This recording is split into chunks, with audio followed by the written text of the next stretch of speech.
Seperti itu. Saya selalu berdoa kepada Allah. Allahumma la taj'al hadza akhiru ahdina ya Allah. Saya bayangkan saya itu duduk di depan pintunya Masjid Nabawi. Ya Allah, ya Rob. Sampai-sampai Pak Zainal itu pengennya mati di Nabawi sana. Aku pengen mati ning kono. Ikhlas ke ya. Oh iya enggak apa-apa. Nanti tak susul. Aku malah bilang gitu. Ya Allah, Bapak Ibu sekalian, dari mana itu coba? Tidak disangka-sangka, betul. Jangan tidak saya berpikir, nah dia umroh di kayak bumi, jangan dipikir kayak gitu. Gak usah. Pokoknya senjata itu silahul mukmin. Senjata itu senjatanya.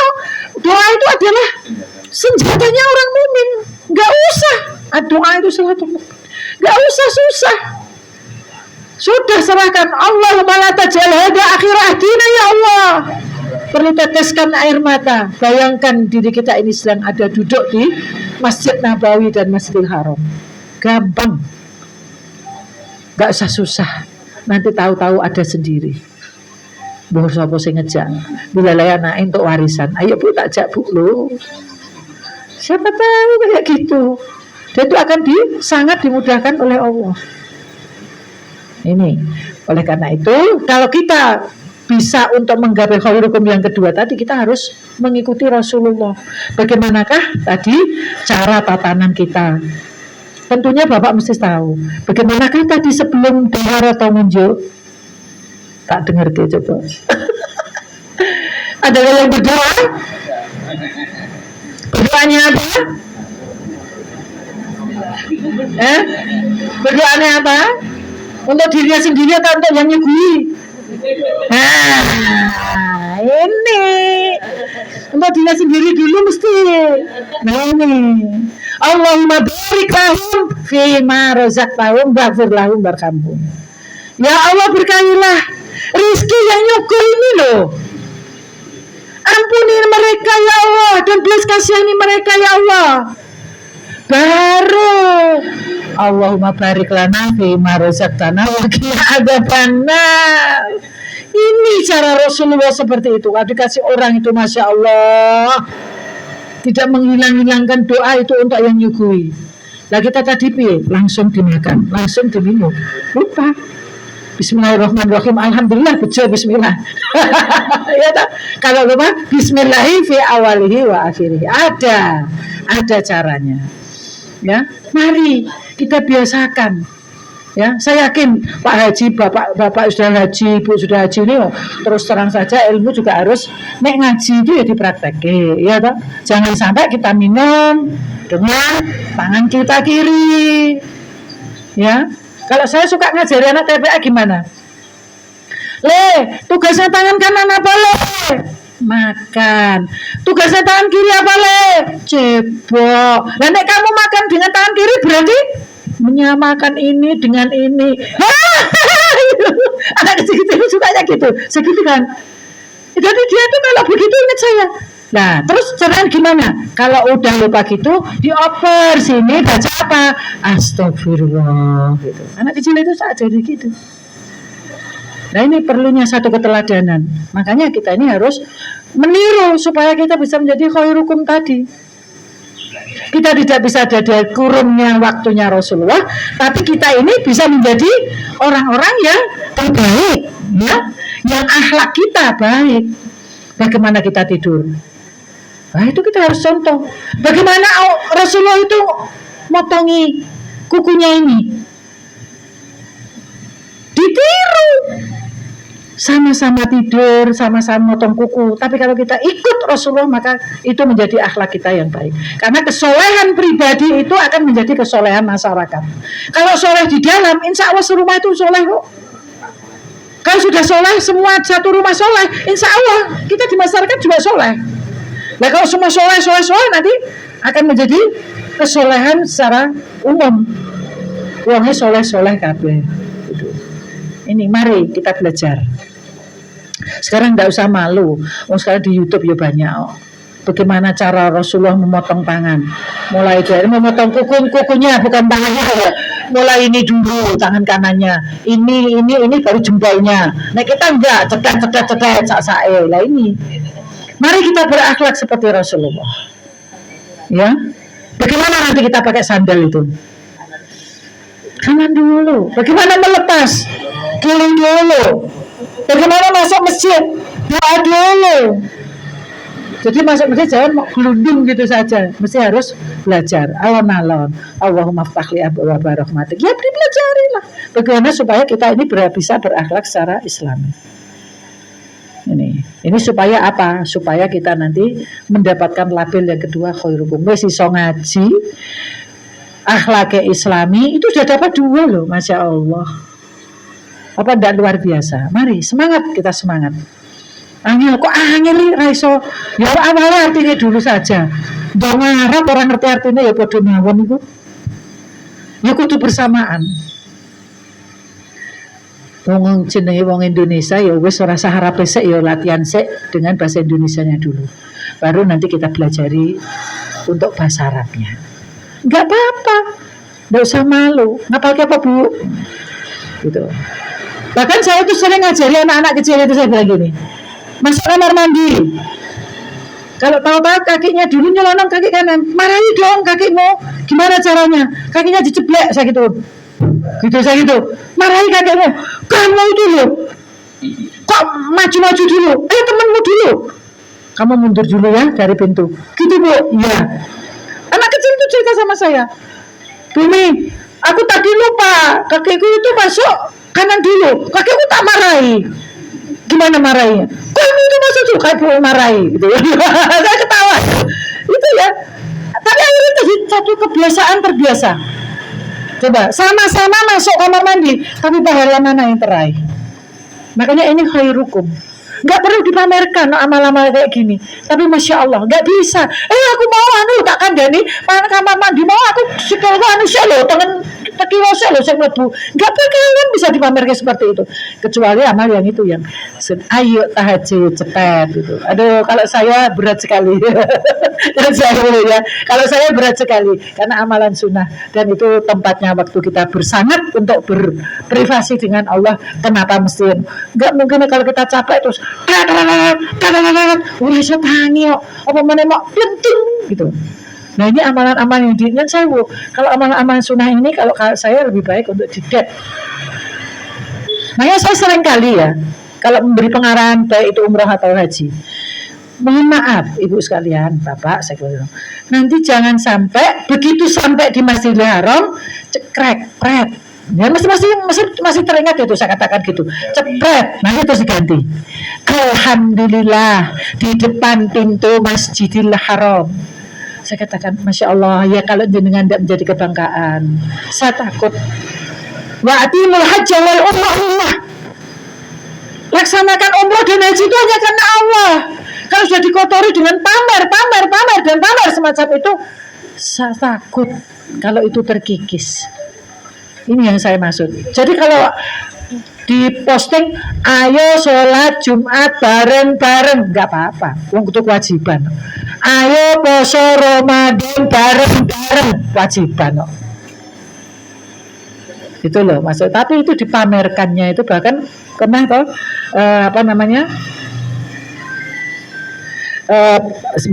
tak matikan dulu ini ada. Jadi ada yang kalau beramal itu kalau kita bisa menyimpan dengan secara rahasia itu adalah lebih baik ya kalau untuk beramal ya, karena supaya tangan kanan kita itu tidak, tangan kiri kita itu juga tidak ketahuan kalau kita itu sedang beramal, itu lebih baik. Tapi kalau yang wajib itu monggo lah, tidak ada masalah. Kalau saya ya kalau jenengan bisa menjaga diri semonggo, nggak apa-apa mau posting mau silahkan aja nggak apa-apa. Tapi yang penting bisa menjaga diri. Ya. Mari kita semangat dari sedikit demi sedikit kita ubah kebiasaan-kebiasaan kita untuk kita bisa berakhlak secara Islam yang dituntunkan, dicontohkan oleh Nabi Muhammad SAW. Dengan kita menjalankan apa yang beliau contohkan, insya Allah nantilah kita di sana itu yang akan mencari kita. Dan Rasulullah itu nanti akan mencari orang-orang yang mengikuti dia.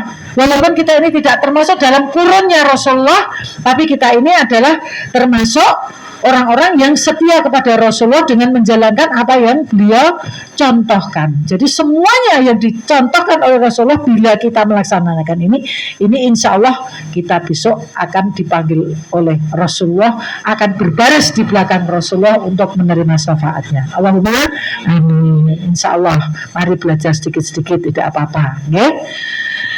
Baik sekalian, ini sampai jam berapa nggih nanti? Jam berapa ini nanti? Ini sudah 8:15. Katanya sampai jam berapa? 5 menit lagi? Oke. Waduh. Iya. Ayo sekalian, ini yang berat bagi kita memang ya. Untuk bagaimana ya di masa-masa yang sekarang ini sebetulnya ada 5 tapi saya cegat 3 saja.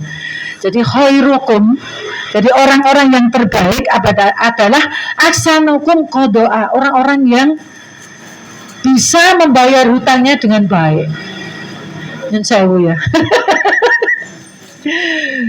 Tidakkah itu menjadi satu doa kita? Yang sebelum salam itu kan ada Allahumma apa? Sebelum salam, ayo. Yang terakhir sebenarnya maksani wal magrom. Ya Allah, jauhkan dari aku dari dosa dan hutang. Nah di sini, ini ternyata orang yang sadar dengan hutangnya dan dia membayar dengan sebaik-baiknya, itu adalah termasuk khairukum. Nah nyun sewu nggih, ini masanya ini masa paceklik sih soalnya. Saya katakan gitu. Ini masa paceklik ini kita ini nyun sewu, pekerjaan tidak ada. Gitu. Pekerjaan tidak ada, nggih. Dengan masa pandemi ini memang berat bagi kita. Ini ujian betul-betul bagi kita. Apalagi bagi orang yang kemarin terkena musibah. Masya Allah. Ini kok sudah dimatikan kok ngebel terus. Masya Allah. Kita kemarin berangkat ke Lumajang dengan Pak Mufti, ya. Ini kok terus-terusan, Masya Allah. Enggak, itu urusan RT. Maaf Bu, saya Bu RT. Itu nanti bisa ditangguhkan. Iya. Jadi mohon maaf. Jadi kemarin itu coba nanti ini berat-beratnya. Memang ini sudah masa ya. Jadi menjelang recovery. Kalau ini sebetulnya masih tanggap darurat sih. Ya kita melihat satu kondisi seperti itulah. Ini orang-orang yang dikhawatirkan ini seperti ini. Kondisi yang semacam ini nanti akan terjerat semacam ini. Ya. Jadi orang itu nanti kalau sudah terjerat, coba bayangkan kalau tidak bisa dia ada etikat untuk membayar dengan baik, ini dia tidak termasuk khairukum. Ya. Yang namanya hutang itu bagaimana? Hutang ini bisa menjadikan kita nanti di akhirat itu bisa menjadi pailit. Iya, merugi. Karena apa? Itu kebaikan itu diambil, kebaikan kita diambil untuk membayar. Jadi hutang ini memang sangat luar biasa. Makanya Rasulullah pada saat ada yang meninggal kan ditanya, "Ki hutang apa ora?" Sampai kayak gitu. Rasulullah kan belum mau menyolatkan. Ya, makanya kita harus minta terus sebelum doa, sebelum salam itu minta dijauhkan dari minal maksami wal magrom, doa. Jauhkan dari dosa dan hutang supaya kita ini jangan sampai berhutang. Ya dicukup-cukupan lah namanya. Kalau dulu bapak saya ngajari saya itu gini, saya masih kecil, dibilang, nek maem kuwi ora kena dipamerke, wong ora nyeki koncone kok. Dia bilang gitu. Ora nyeki koncone kok dipamerke. Enak karo ora enak itu mung sakmene, jare katanya 10 cm tok. Ya saya pikir begitu. Wah, dilebokke kene rasane 10 cm, berarti metune padha kabeh. Saya pikir bapak saya ngomong kayak gitu bener. Jadi kalau kecil itu kan sosok medit tuh ya. bawa panganan kancane gak itu dipamerke, aku mangan iki yo. Kadang kan namanya kita anak itu. Bahasa saya di sana karena saya itu orang Rembang. Jadi ngomong maem itu sudah tak kenalnya di sini itu. Kalau di sana biasa mangan itu biasa itu. Bahasa biasa mangan itu biasa. Kalau di sini saya saru banget. Saya masuk Solo nih, waduh, lah iki nek ngisi pengajian kudu hati-hati tenan ya. Saya kok pasar pun itu biasa saya di sana. Mangan dia dipamerke wong liya. Wong kuwi nang ngeke dipamerke. Oh, ternyata ajaran bapak saya dari kecil saya itu seperti itu, diajarkan gitu. Metune padha lho, Nduk. Oh iya ya. Jadi makanya di situ. Jadi ada orang yang karena ini yang saya mau gaya hidup, karena tenggorokannya sudah mutang. Yang saya pikir terutama ibu-ibu ya. Nanti nek ning gone itu lho Pak, nang warung koncone ketoke tuku jeruk. Padahal nggak perlu, kita punya kates saja lah, sama-sama vitaminnya sama C-nya ya. Beli kates yang murah wow gitu loh. Memang keuangan kita ya cukupnya itu ya nggak apa-apa kan sebetulnya. Kok aku tuku jeruk, sekali tuku jeruk, ini ibu-ibu ini kan memang matanya biar Pak beda Pak. Makanya dulu saya bilang, Pak besok kalau naik padanya gaji itu ibu-ibu suka digantung aja Pak. Digantung itu bukan apa, bukan takut hilang, takut tangannya duduk. Ya di sana emas begitu banyak. Ya nanti di sini Pak. Wah payah nanti jenengan. Nah ini maksudnya begitu ya. Jadi monggo lah kalau kita ini berhutang, mudah-mudahan kita ini jangan sampai di akhir hayat kita ini masih menyisakan yang seperti itu. Ya, mudah-mudahan kita dijaga oleh Allah untuk kita bisa mensyukuri apa yang Allah berikan kepada kita, untuk bisa mensyukuri apa yang ada dalam yang menjadi rezeki kita, tidak usah melihat orang lain. Kita ini nyun sewu, saya rasa penjenengan saya lihat juga sudah kasepuan semua seperti saya, nggih. Ya namanya makan, namanya kebutuhan itu berbeda, nggih. Dulu itu koyok enek makan satu mangkok mie ayam iki ana putune lewat wae wis malah delik-delik. Ya sekarang orang malah golek putune, rantek soalnya. Ususnya mengkeret katanya gitu. Kadang wong tuwa iki ususnya mengkeret kok kekuatannya beda. Lah sekarang kan dikasih mie ayam semangkok aja golek putune. Lah ayo bebas separunan. Nah, kan masih gitu. Dulu enggak delik-delik. ini bahasa lihatnya, bahasa gojekannya seperti itu. Makanya marilah kita juga sama-sama sudah berada di puncak dunia itu apalah. Bagi kita rasa-rasanya dunia itu sudah cukup semuanya. Kita sudah bisa semuanya. Makanya kalau orang Jawa mengatakan aku ki sakeh makan uyah. Nah, itu ya wajar ya. Jadi sudah turun semuanya. Kalau kita masih mencintai dunia, Masya Allah, mari kita bersama-sama untuk mengevaluasi diri kita sendiri, dan terutama agar kita ini bisa akhir-akhir hidup kita ini bisa menjadi orang yang terbaik. Mari kita ini harus betul-betul harus bisa melepaskan dunia. Karena sebentar lagi dunia itu cuma sarana. Kesempatan ibadah mari kita raih. Kita bisa harus ambisi untuk bisa menggapai akhir usia kita ini dengan ibadah yang sebaik-baiknya, mumpung masih diberi kekuatan. Nanti kalau sudah tidak diberi kekuatan, nggak bisa jalan lagi, tinggal di rumah saja, apa ya kita mau cuma nonton TV saja. Kalau kita ini bisa mengamalkan dengan segala apa yang telah kita miliki, walaupun kita di rumah, insya Allah itu adalah merupakan